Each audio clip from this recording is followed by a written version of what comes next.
শ্রীমদ্ ভাগবতম শ্লোক আছে, কুরঙ্গ ভিরঙ্গ মাতঙ্গ মিন পঞ্চয় পঞ্চায়ক পরমতে জনাহান্নতে। এক একটা ইন্দ্রের জন্য এক একটা প্রাণী মারা যায়। স্পর্শ সুখ হাতি চিরতরে দাসত্ব হয়ে যায়। চক্ষুর জন্য পোকা মুহূর্তের মধ্যে একদম পুরা ছাই হয়ে যায়। দৃষ্টি চোখের জন্য, কানের জন্য এত সুন্দর গান শুনে হরিণ তীরবিদ্ধ হয়ে ছটপট করতে মারা যায়। বস্যি তো দেখতে পায় না, বস্যির উপরে খাবারটা দেখতে পায়, চারাটা। মাছ মনে করে কি না সৌভাগ্যম, চলো খেয়ে নেই। অনেকদিন পরে খাবার এসছে, ব্যাস ওখান থেকে উঠে কোথায় সে মাছ বসছে চারা খাবে, ব্যাস উপরে উঠে ছটফট করতে মারা যায়। তো এক একজন প্রাণী। আর ঘ্রাণের জন্য মারা যায় ভ্রমর, পদ্ম ফুলে বসে যায়, রাত্রে বন্ধ হয়ে যায়, ওখানে দোমাটকে মারা যায়। তো এক একজন এক একটা ব্যক্তির পিছনে ধাবিত হওয়ার পরে যদি এই হয়, আরে ভাই কি বা দোষ ছিল অজামিলের? একবার শুধু দেখে নিয়েছে, শুদ্ধ আলিঙ্গন, বাস তার কাছে চলেই গেছে। ঠিক আগুন দেখে যখন পোকা দৌড়ে চলে যায়।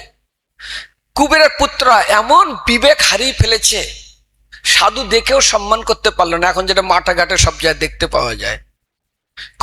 কশ্যপ মুনি তিনিও বলছেন, আরে এ কি, আমি মোহিত হয়ে গেলাম, আজ একই দিতে হলো, আমাকে কথা দিতে হলো, আমি অবশ্যই নরকে যাব। ভগবানের পিতা আর একজন দশরথ একটু বশবর্তী হয়ে গেলেন, ব্যাস তিনি কোথায়, রামরাজ্য, রামকে চলে যেতে হলো কানন রাজ্যে। আরে সবচেয়ে বড় যে ঋষি কোনোদিন দেখিনি কোনোদিন নারীকে, সেই ঋষি সিংহ পালিত পশুর মতো কিভাবে বদ্ধ হয়ে গেল। বিশ্বামিত্র ঋষি শব্দ শুনে একটু নূপুরের কোথায় চলে গেল। তো আমরা দেখি বিশেষ করে আজ এই জগতে আমাদের তো লোমকুমে এই বাসনা জড়িয়ে গেছে। এখান থেকে মুক্তি হবে কি করে? অত সহজে নয়। যেমন বললাম, প্লাস্টিক পাত্রে যদি অ্যাসিড রাখেন তাহলে ঠিক থাকবে, কিন্তু ওই অ্যাসিড যদি আপনি মাটির পাত্রে রাখেন ছিদ্র হয়ে বেরিয়ে যাবে। কিন্তু মাটির পাত্রে যদি আপনি আগুন রাখেন কিছুই হবে না, আরো শক্ত হবে। কিন্তু প্লাস্টিক পাত্র রাখলে ও গলে পড়ে যাবে। আমি পাত্র কেমন, সেই পাত্রের উপরে আমার অনেক সময় নির্ভর করে। তো সেই জন্য বিশেষ করে আমরা যারা এই ভগবত ভক্তের লাইনে এসেছি, বেশি কেরামতি দেখানো যাবে না। কারণ আগের বাসের পিছনে লেখা থাকতো, সাবধানী হাঁটি তো দুর্ঘটনা ঘটি। বেশি সাবধানী দাদাগিরি দেখাতে গেলে, কারণ যখন আম পাকে না তখন ঝড়ে পড়ার সম্ভাবনা থাকে। রাত্রে এসে দিনের বেলা পাখিতে ঠোকর দেয়, রাত্রে এসে বাদুড়ে খেয়ে নেয়, তারপরে চুরি হওয়ার সম্ভাবনা থাকে। আম কাঁচা অবস্থায় হবে না, পাকা অবস্থায় এত বিপদ। যত রকম বিপদ দেখি, জুনিয়র ভক্তরা বিশেষ করে বিপদ হয় না। 90% বিপদ না, 99% সিনিয়র ভক্তদের বিপদ হয়। কারণ আম না পাকলে, কালার না আসলে ওখানে ঠোক্করটা মারবে কেন? পাখি গিয়ে ঠোকর তো মারলো, তারপর যদি বেশি টেস্ট লাগে, প্রভু কি ক্লাস, প্রভু কি সিদ্ধা, কি কীর্তন, ঠোকর মারা ধরলো, হরে কৃষ্ণ। তারপর ঠোকর মারতে কোথায় ঠোকর, পুরো আমটাই খেয়ে নিল। তারপরে এখন তো উগ্রপন্থী তো কিছু না কিছু ধরা যেত টাকা পয়সা দিয়ে, যে কি উগ্রপন্থী, অত্যন্ত কঠিন। তো সেই জন্য সে 100 সময় একটা কাক রাজা পুষেছে, সান্ডা গুন্ডা করেছে, খাও। আর কি শক্তি কাকের, উপর দিয়ে দুটো রাজহংস উড়ে যাচ্ছে, কাক চু করে উঠে বলছে, কোথায় যাও রে? বলে কোথায় যাই মানে, এইদিকে যাও। জানো আমি কে বাবা তুমি? আরে আমি রাজার কাক, দেখো না আমার বডি কি বানিয়েছে, একদম পুরো দেখতে পাচ্ছ না মাসেলস গুলো। বলে আচ্ছা চলো দেখি একটু কেরামতি দেখাও। কি কেরামতি? আমি কত রকম উঠতে পারি দেখাও। তো দেখান কত রকম উঠতে পারেন। তো উড়ান ধরে যেত সে সাগরের দিকে। আরে কাক তো উল্টে পাল্টে এই করে সেই করে কত রকম উল্টে এমন জায়গায় পৌঁছেছে সাগরের দিকে, এখন ডানা আর চলছে না, ব্যথা করছে। একবার আগে যায়, একবার পিছিয়ে যায়, একবার ও মানে রাজহংস মনে করছে কেরামতি দেখাচ্ছে কিছু দূর পরে রাজহংস বলছে কোথায় গেল, কোথায়? এসে দেখে ঢেউয়ের উপরে পড়ে সমুদ্রে বারবার ঢেউ বাড়ি কাছে কা কা করছে। তারপরে পিঠে করে উঠে নিয়ে রাজার ছাদে নামিয়ে দিল। কেমন দেখলে, এটা কি কেরামতি? যখন জলের ভিতরে পড়ে আছে কা কা করছে, বাঁচাও আমার অবস্থা খারাপ, এই যাই, ব্যাস। তো আমার মনে আছে অনেক বছর আগে আমাদের শ্রীশ্রীমাদ রাধানাথ স্বামী গুরু মহারাজের একটা গ্রুপ আসে পুরীতে। তো গ্রুপের ভিতরে এক ব্রহ্মচারী ছিল। সে ব্রহ্মচারীর অবস্থা আগে খুব ভালো সুইমিং জানতো, বাম্পার, অনেক তার মেডেল বলে অনেক কিছু পেয়েছে। তো অনেক লোক স্নান করছে, ওর ভিতরে একটা ও বিভিন্ন সাঁতার কাটতে কাটতে অনেক দূরে গিয়ে এমন দূরে গেছে ওকে স্রোতে টেনে নিয়ে যাচ্ছে। ও তখন হাত উঠাচ্ছে, এরম করছে, আর এখানে উপর থেকে বলছে প্রভু প্রভু হরি বল, ও হাত উঠাচ্ছে মানে আমাকে বাঁচাও, শুনতে তো পাচ্ছে না। আর এখান থেকে হাত উঠে বলছে প্রভু হরি বল, প্রভু টাটা টাটা। কবুল টাটা, কবুর কপালে এখনই ফাটা, এখনই যাবে ও ওখানে। ও তখন এরকম করছে, হাত উঠাচ্ছে, এরা বলছে প্রভু হরি বল টাটা, ও এরকম বলছে টাটা না হরি বল মানে আমাকে বাঁচাও। এরা আবার বলে হরি বল, অনেক দূরে গেছে, সবার থেকে দূরে। তারপরে পাশে একটা ডুবুরি বলছে হরিবল বলছো, এখনই ও হরিবল বলবে, কানে কানে গিয়ে হরিবল হবে, চোখে তুলসী পাতা পড়বে। বলে কেন? আরে ওকে স্রোতে টেনে নিয়ে যাচ্ছে, ওর হাত উঠাচ্ছে বাঁচাতে, বলছে তোমরা হরিবল বলছো, হ্যাঁ ও চলে যাবে। তাড়াতাড়ি ডুবুরি গেল, গিয়ে ওকে ধরে যখন নিয়ে এসছে তখন আদামোড়া হয়ে গেছে। প্রভুর কেরামতি ঠিক কাকের মতো অবস্থা হয়েছে। তো আমরা যদি এই আধ্যাত্মিক লাইনে বিশেষ করে মনের সাথে কেরামতি করতে যাই, তাহলে হরে কৃষ্ণ ঠিক একই গতি হবে। তো বিশেষ করে আমি দু চারটা দৃষ্টান্ত দিব। আজ মনের সঙ্গে যারা কেরামতি করতে গেছে তাদের জীবনে কি গতি হয়েছে। যদি শিবের মতো, ব্রহ্মার মতো, বড় বড় ঋষির মতো, বিশ্বামিত্র থেকে শুরু করে সবাই ভাই ভেসে চলে গেছে, আর আমরা এক সময় একটা হাতি জল খেতে গেছে, দেখ কিছু ছোট ছোট মাছ উপর থেকে, ঝর্ণার থেকে জল আসছে, তো কিছু মাছ উপরের দিকে যাচ্ছে, উল্টা স্রোতে যাচ্ছে। হাতি বলছে আমি এই বড় শরীর, এই শক্তি, আমি বড় বড় গাছকে উল্টে দিই, আমার সামনে এরা উল্টা দিকে যাচ্ছে, আমিও দেখাচ্ছি কিরকম ভাবে উল্টে দিকে যাওয়া যায় স্রোতের। আরে ছোট মাছ যাচ্ছে, ও কেরামতি দেখাতে গিয়ে স্রোতে এমন পড়ে পাল্টি খেতে খেতে এমন দূরে ঘুরেছে, হাত পা তখন খতম প্রায়, মানে নড়তে পারছে না। তো সেই জন্য ভগবানের মায়া শক্তির কাছে যদি কেউ বিশেষ করে কেরামতি করতে যায় তার অবস্থা খুব খারাপ। ঠিক এই জন্য আধ্যাত্মিক লাইনে যারা প্রবেশ করেছে, যেমন আমরা দেখি গাছ যখন ছোট থাকে তখন আমরা বেড়া দিই, তাকে সুরক্ষা প্রদান করি, তাকে অনেক কিছু করি, কিন্তু গাছ যত সময় পর্যন্ত মহান আকারে প্রবেশ না করছে তত সময় পর্যন্ত গাছের বেড়া দেওয়ার একান্ত প্রয়োজন আছে, সুরক্ষার প্রয়োজন আছে। আর যদি কেউ ছোটবেলার থেকে তাকে সুরক্ষা প্রদান না করে, অনেক রকম ভাবে তার বিপদ আসতে পারে। তার ভিতরে সবচেয়ে বড় বিপদ হলো ছোট গাছের হচ্ছে ছাগল। এই ছাগল যদি একবার কোনো গাছকে খেয়ে নেয়, তার মুখে এমন বিষ আছে ও আর হয় না। তো এই জন্য আধ্যাত্মিক লাইনে আমরা অনেকেই প্রবেশ করেছি। তো আমি অনেক জায়গায় 5টা থেকে 7খানা দৃষ্টান্ত ছাগলকে দিয়ে দিই, কারণ এই আধ্যাত্মিক লাইনে সেই ব্যক্তি টিকবে যে ব্যক্তি আনন্দ পাবে। ভাগবত সেবা করে যদি আনন্দ না পায়, তাহলে নবাভক্তি 9 দিন, খেচা টানি 10 দিন। নূতন জামাই এসছে, শাশুড়ি প্রথম দিন 10টা আইটেম, তারপর দিন 9টা আইটেম, তারপর দিন 8টা আইটেম, এই করতে তো লাস্টে পান্তা ভাত আর লঙ্কা খা। জামাই দেখছে যত্ন কমে গেছে। তো নবভক্তি 9 দিন খেচাটানি করে 10 দিন টানা যাবে না। তো ছাগলের উদাহরণ এই জন্য দিই, এখানে কয়েকটা দৃষ্টান্ত দিয়েছে ছাগলকে দিয়ে এই আধ্যাত্মিক লাইনে। কারণ এই পৃথিবীতে যত রকম প্রাণী আছে, গরু একটা বাচ্চা দেয় কিন্তু তার পয়োধর মানে দুগ্ধধারা 4টা, কুকুর বলুন, শুয়োর বলুন, অন্য যত প্রাণী আছে, যত না বাচ্চা তার থেকে তাদের দুগ্ধধারা স্তন অনেকগুলো বেশি হয়। কিন্তু বিশ্বের ভিতরে একটাই প্রাণী আছে ছাগল, ওর বান কেবল 2টা, কিন্তু বাচ্চা দেয় 3টা 4টা 5টা পর্যন্ত বাচ্চা দেয়। তো অনেক সময় দেখা যায় বাচ্চাগুলো শুয়ে থাকে। আমি গ্রামে বড় হয়েছি, সেই জন্য আমি ভালো রকম জানি।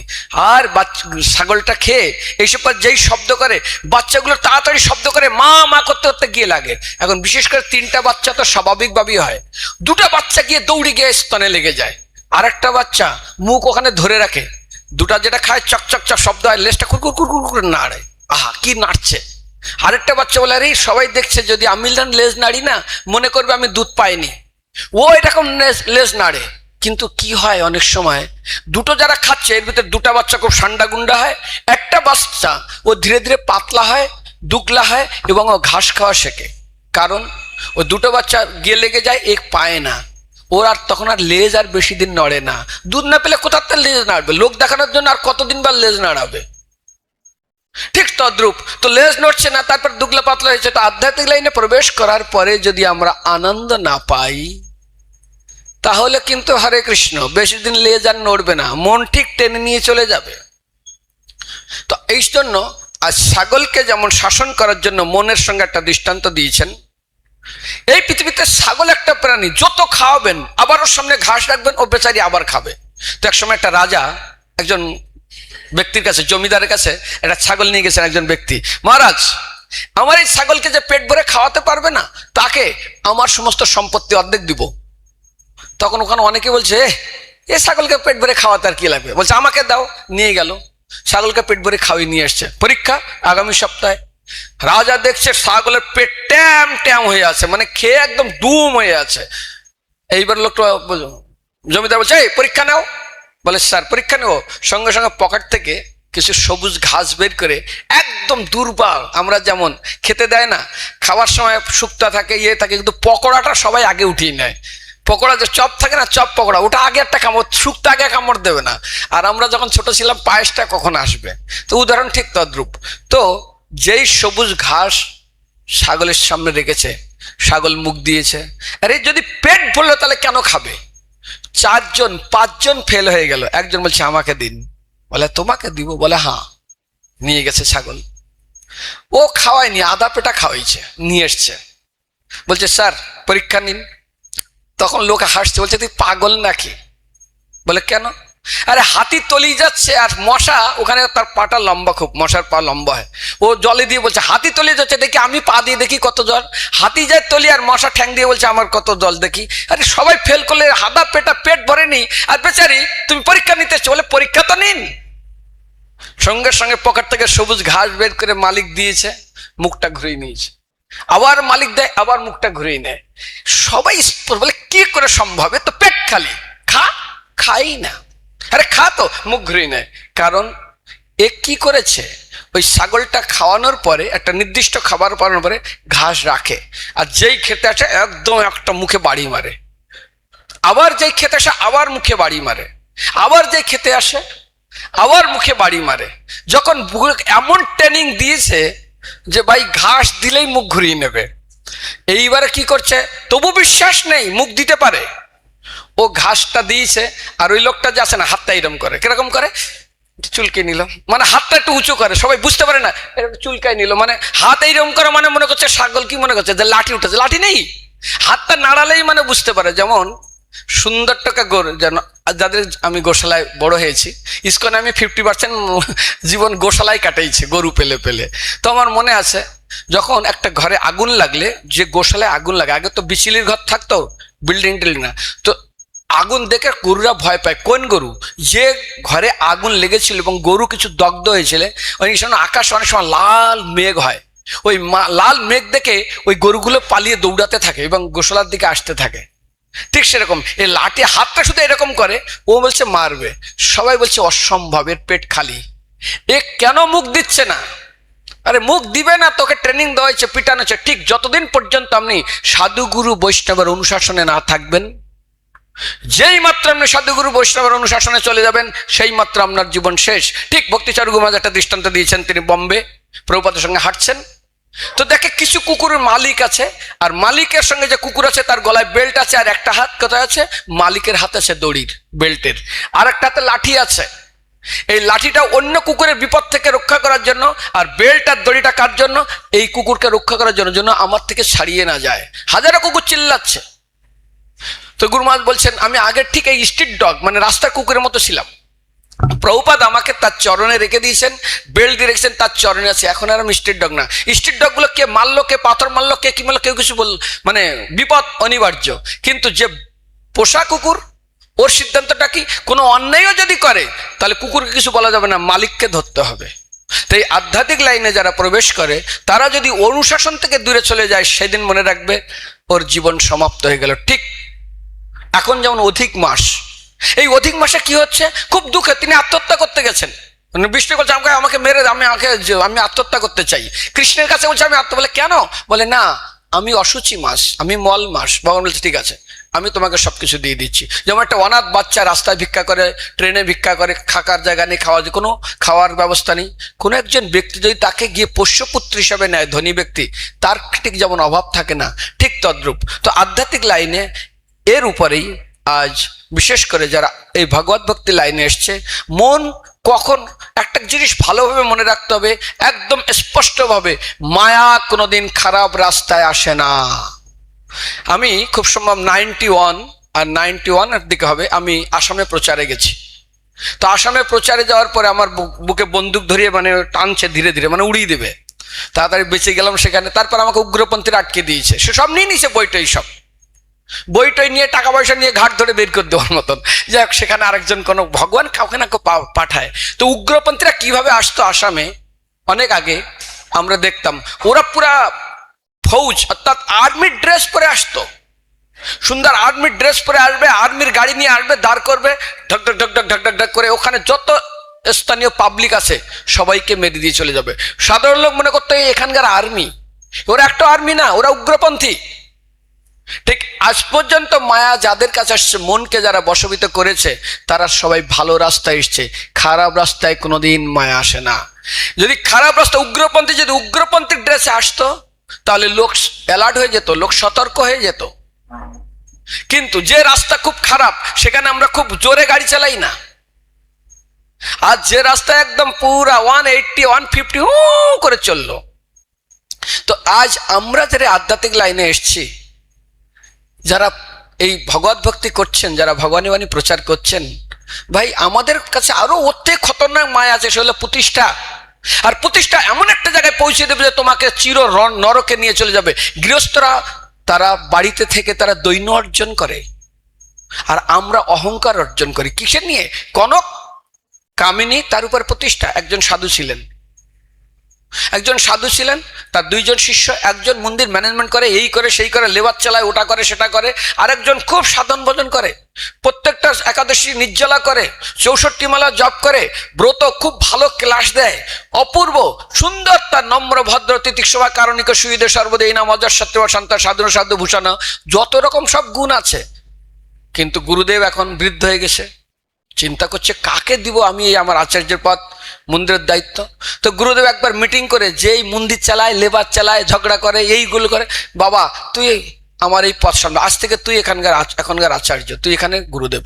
ওই শিষ্য বলছে, কি আমি এত সুন্দর ক্লাস দিই, আমি নির্জলা একাদশী করি, আমাকে সবাই প্রণাম করে, সবাই আমাকে বলে ভালো ভক্ত, আমি এই ভক্ত সেই ভক্ত ওই ভক্ত, আমাকে পদ না দিয়ে গুরুদেব ওকে পদ দিল।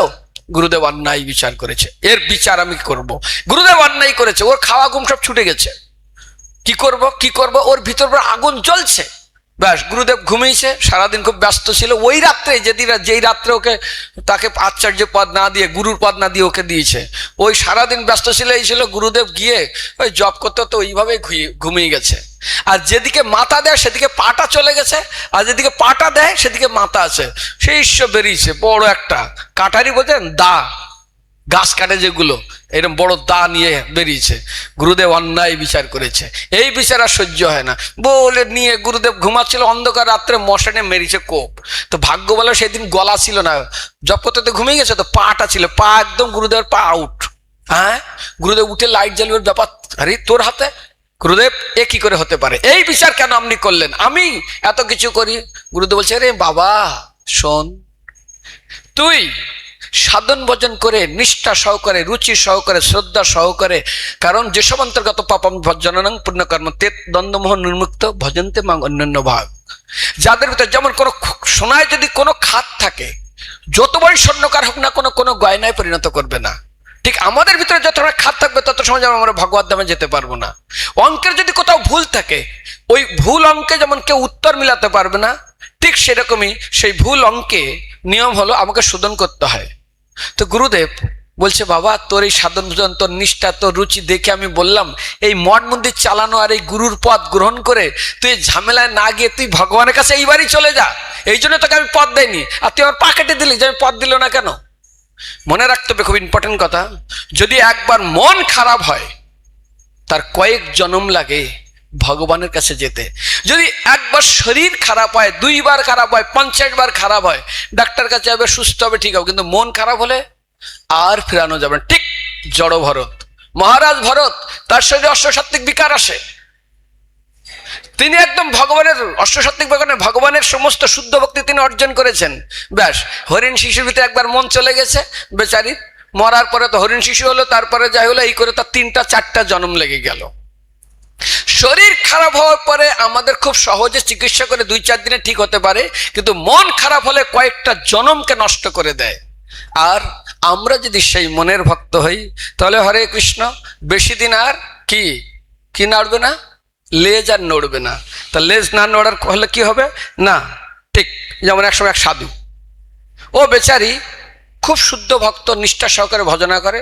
তাই গ্রাম থেকে একটু দূরে একটা ছোট জঙ্গল মতো আছে, সেখানে সাধন ভজন করে।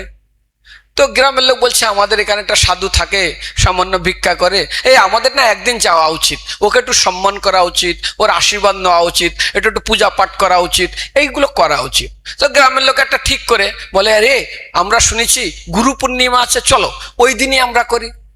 তো সমস্ত গ্রামের লোকে গিয়ে তাকে বলে, ঠিক আছে আমরা এটা করতে চাই। সাধু বলছে, বাবা এগুলো কিছু লাগবে না, না না আপনার কৃপা পাবো না, এই পাবো না, ঠিক আছে ভাই তাই করো। আর ওদের সঙ্গে ঝগড়া করে এইবারে প্রত্যেক বছর সমস্ত গ্রামের লোকেরা যায়, তাকে একটু প্রণামী করে, একটু প্রণামী দেয়, ইয়ে করে, একটু গুণগান করে, এই করে। এখন এক বছর ঠিক ওই দিনে সাধু সকালবেলা উঠে স্নান দান করে তিলক টিলক করে একদম, যেমন গুরু মহারাজ আইলে আমরা মঙ্গলাতে 3টার সময় সে আগের থেকে জপ করি, গুরুদেব জপ করতে হচ্ছে, দেখাতে হবে আমাদেরও ভক্তি আছে, আমাদের কি কম ভক্তি নাকি, আমাদেরও ভক্তি আছে। তো এইরকম হয় অনেক সময়। তো গুরুর ভক্তি 2-3 রকম হয়। তো জপ করছে, ও বলে আরে প্রত্যেক দিন সকাল 5টা থেকে আসে, আজ পর্যন্ত কেউ আসলো না, 6টা হলো, 7টা হলো, 8টা হলো, কেউ আসেন না কেন? যে গাছের নিচে বসে জপ করছিল ওই গাছে উঠেছে, দেখি তো কেন আসছে না গ্রামের লোক, আর একটু উঠে যায়, কেন আসে না দেখে, এই করতে করতে সে উপরে উঠে এমন একটা ডাল দেখতে, ওইদিকে দেখতে গেছে, ডাল ধরতে গেছে, বেচারি পড়েছে, ওখানতে পড়ে নিচে পড়ে হাত পা ভেঙে, যে খাই তো রাম দোহাই, বেশি আশাই পরম দুঃখ, নিরাশেশ্বর সুখী নাম, ও গাছে উঠে গেছে। কেন আসছে না, কেন আসছে না, কি বৃত্তান্ত? দুঃখের বিষয়, ওই দিন ওই গ্রামে ওইখানে জমিদার কিংবা রাজার মা মারা গেছে। এই জন্য মা মারা গেলে কেউ আর আসছে না, কেন রাজার কাছে তাকে, জমিদার তার। ঠিক আমাদের ভিতরে যদি ওই রকম ঢুকে যায় আশা, তাহলে হরে কৃষ্ণ সমস্ত কিছুর ভিতরে বিশেষ বিপদের ভিতরে আমরা পড়তে পারি। আর এই জন্য ঠিক শ্রীমদ্ ভাগবতমে ভগবান ঋষভদেব তার সন্তানদেরকে উপদেশ দিচ্ছেন কিভাবে আজ আমরা মনকে সুন্দরভাবে সুষ্ঠুভাবে বশে করে আমরা কৃষ্ণ ভক্তির রাস্তায় নামাতে পারি। অনেক সময় হয় না, আমার পানিহাটিতে থাকি, তো ওখানে স্রোত হয়, স্রোত বোঝেন তো, স্রোত। তো আমি জানি অল্প সাঁতার, কিন্তু সবাই আছে সাঁতার কাটছে, ঠিক ওর মতন যাই, আমি একটু ভিতরে যাই। ভাই তুমি যদি একটু ভিতরে একটু বেশি স্রোতে চলে যাও না, পুকুরে যাও, খালে যাও, নদীতে যাও, যেখানে স্রোত নেই, কেউ না কেউ তোমাকে ধরে উঠাতে যাবে। কিন্তু স্রোতে যদি তুমি চলে যাও, একটু দূরে যাও না কেন, তোমাকে কেউ উঠাতে যাবে না। তো ও জানে একটু স্রোতে সামান্য সাঁতার, বেশি সাঁতার থেকে একটু ভিতরে গেছে। আর যে ভিতরে গেছে তা গেছে, আর 12 ঘন্টার ভিতরে যে ডুব মারলো, ডুব মেরেই গেল, আর ওঠে না। 24 ঘন্টা পরে এমন ওঠা উঠলো আর নিচে ডুবেই না। তো স্রোত, তোমার কতটুকু ক্ষমতা ততটুকু তোমাকে সাঁতার কাটা উচিত। তার থেকে বেশি সাঁতার যদি তুমি কাটো না, তাহলে কিন্তু স্রোতে তোমাকে টেনে নিয়ে যাবে। সেই জন্য আধ্যাত্মিক লাইনে ঠিক এই যেমন কারেন্ট চোখে দেখা যায় না, কিন্তু হাত দিলে বোঝা যায়। যে হাত দিয়েছে তাকে তো ধরবে, আর যে তাকে স্পর্শ করছে তাকেও ধরবে, তাকে স্পর্শ করে তাকে ধরবে। আর কারেন্টের ওখানে লেখা থাকে 440, বলে কঙ্কালের ছবি দেওয়া থাকে, একটা মুন্ডু আর 2টো হাড়। তার মানে তুমি যদি আমার সঙ্গ করো তাহলে এই রূপ প্রাপ্ত হবে। আপনারা জানেন না, আমি অনেক বছর আগে, খুব সম্ভব 94-95-এ একবার হসপিটালে যাই। তো একজন এখানে কারেন্ট লাগে, এই হাড়ে যতগুলো হাড় আছে না, হাড়ে কোনো মাংস নেই, শুধু হাড় দেখা যায়। কারেন্টে লাগলে মাংস হাড় থেকে ছেড়ে দেয়, এই জন্য কঙ্কালের ছবিটা দেখা যায়। তুমি যদি আমার সঙ্গ করো না, এই রূপ তুমি প্রাপ্ত হয়ে যাবে। তো ঠিক ওটা দেখা যায় না, কিন্তু হাত দিলে স্পর্শ করে বোঝা যায়, আর বোঝার পরে তখন বুঝতে পারো ওর কেমন লাগে। ঠিক আমরাও যদি বিশেষ করে মায়া এমনি বুঝতে পারবো না, কিন্তু ওখানে যেই স্পর্শ করবে সে বুঝতে পারবে। এমনি অনেক সময় মঠ মন্দিরে কি মন্দিরের ডাল, ইনচাসের গাল, এইগুলো খেয়ে থাকতে হবে। যারা ইনচাসের গাল খেয়ে থাকে না, যারা ডাল খেয়ে থাকে না, এমন লোকের পরে পাল্লায় যখন মালা পরায়, যখন বিবাহ কেউ করে তাদের গলায় মালা পরানো হয়। কি পরানো হয়? কে পরায়? মেয়েটা। আর লোকটা মাথা নিচু করে, মালাটার নিচে টান দিয়ে বলে, এই যে মাথা নিচু করলে না সারা জীবনে এইরকমই থাকবে। অমানি না মানদানের গুণ যদি চাইতে হয় তার হাজবেন্ডের কাছে শিখতে হবে কতটা অমানি না, সারা জীবন মানদান করতে হবে আর সারা জীবন প্রণাম, ওই মাথা নিচু করেই থাকতে হবে। এই জন্য মঠ মন্দিরে যদি আমরা একটু সহন না করি, মাথা নিচু না করতে পারি, তাহলে বইয়ের কাছে সারা জীবন মাথা নিচু করে থাকতে হবে। আর ওখানে যে কি কঠিন পরীক্ষা, ঠিক নাগালয় সাপ যেখানে থাকে সেখানে ঢোকার আগে কি হয়, সঙ্গে সঙ্গে দংশন করবে। সাপের দংশন করলে কি হয়, অচেতন হয়ে যায়, ধীরে ধীরে সে মৃত্যুমুখে চলে যায়। কিন্তু নাগালয়ে ওইখানে যদি প্রবেশ করার আগে যে কেউ যে সাপের বিষ দাঁতটা ভেঙে দেয়, কি ভেঙে দেয়? তাহলে সাপে কি কামড় দিয়ে কিছু করতে পারবে না। ঠিক সেরকমই আমরা যদি নাগালে প্রবেশ করতে চাই তাহলে আগে কৌশলটা জানতে হবে, নাহলে মন্ত্র দিয়ে সাপকে বশ করতে হবে। তো আমরা তো সেই স্তরে পৌঁছাতে পারিনি, সেই জন্য আমাদের দ্বারা ওটা হবে না।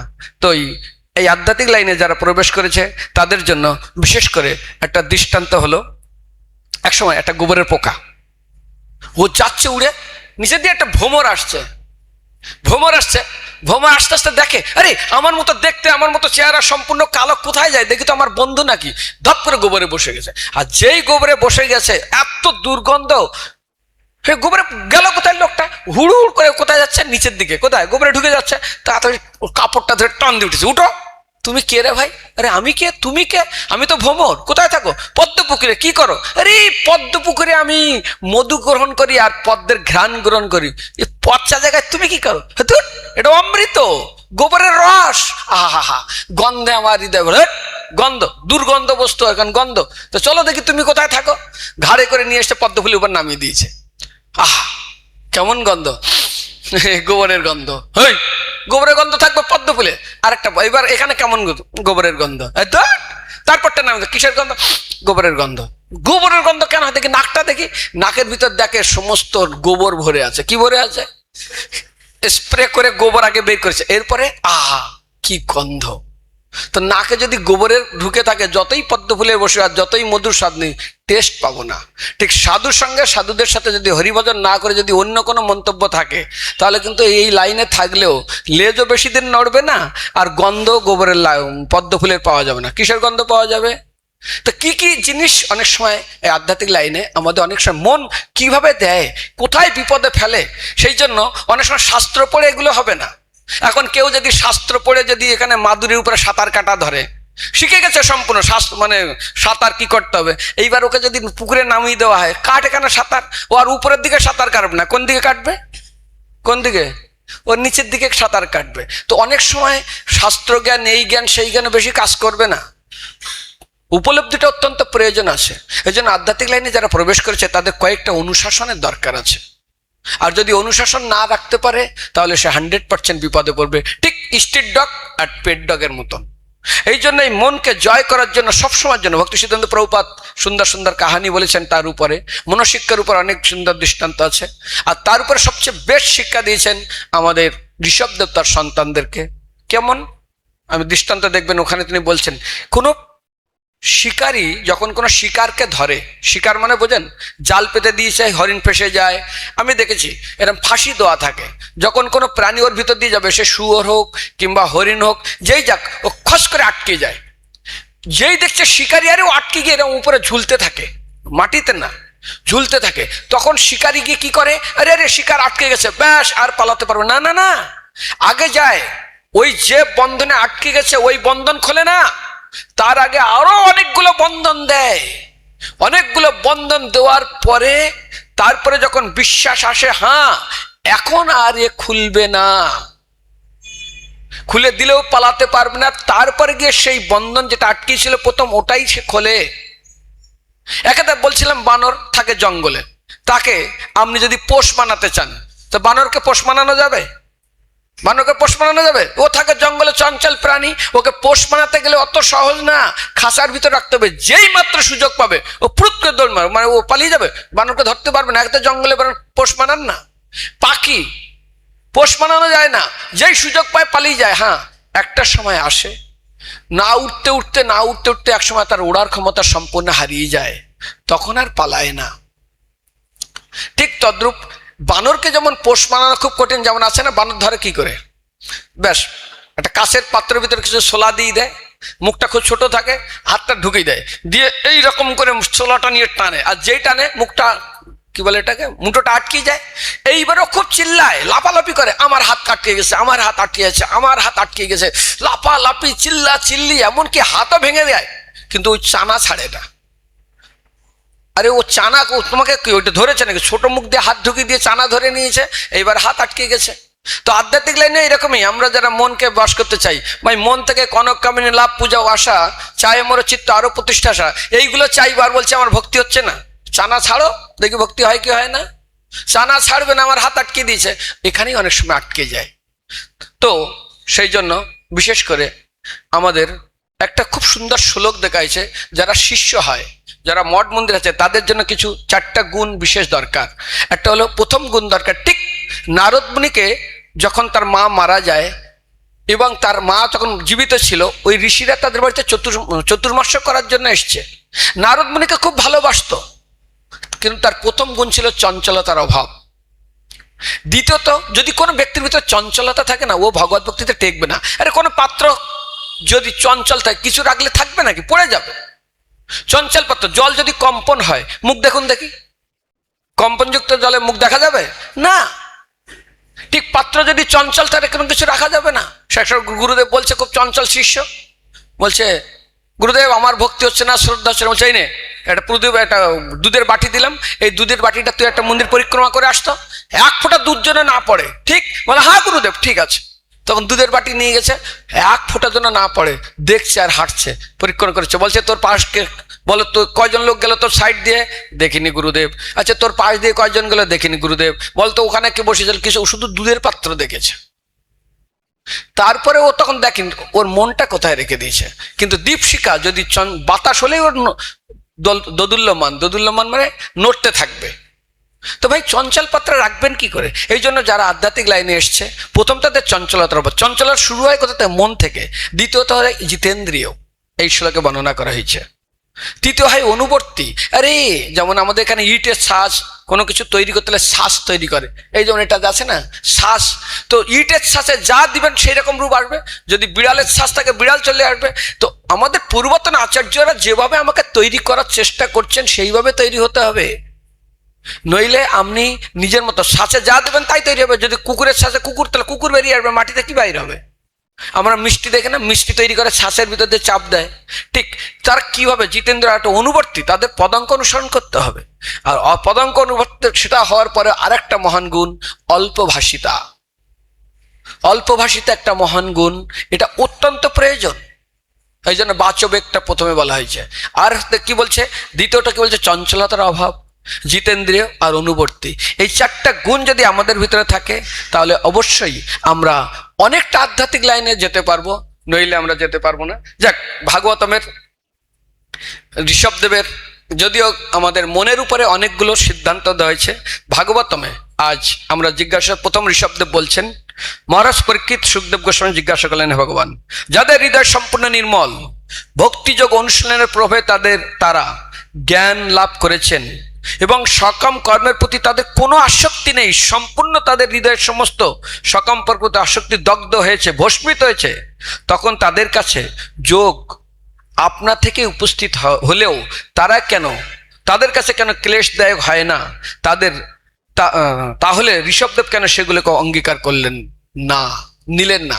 সমস্ত ঋষভদেব যখন তপস্যা করছেন, অনিমা লঘিমা যত কিছু সবাই তার কাছে গেছে, কিন্তু ঋষভদেব কেন নেননি? প্রশ্নের উত্তর বলছেন সুখদেব গোস্বামী বললেন, হে রাজন, আপনি যা বলছেন তা সত্য, কিন্তু ধূর্ত ব্যাধ যেমন পশুদের ধরার পরেও তাদের প্রতি সম্পূর্ণ বিশ্বাস স্থাপন করে না, কারণ তারা পালিয়ে যেতে পারে, তেমনি মহাত্মাগণ চঞ্চল মনের প্রতি কোনো রকম আস্থা রাখে না। তাই তারা সর্বদাই অত্যন্ত সতর্কতার সঙ্গে প্রতি পদক্ষেপেই মনকে পর্যবেক্ষণ করে। আমি বলছি না, কে বলছে? ঋষভদেবের মতো ব্যক্তি এটা গ্রহণ করেন, যিনি ভগবানের অবতার। আর আমরা কোথাকার কি?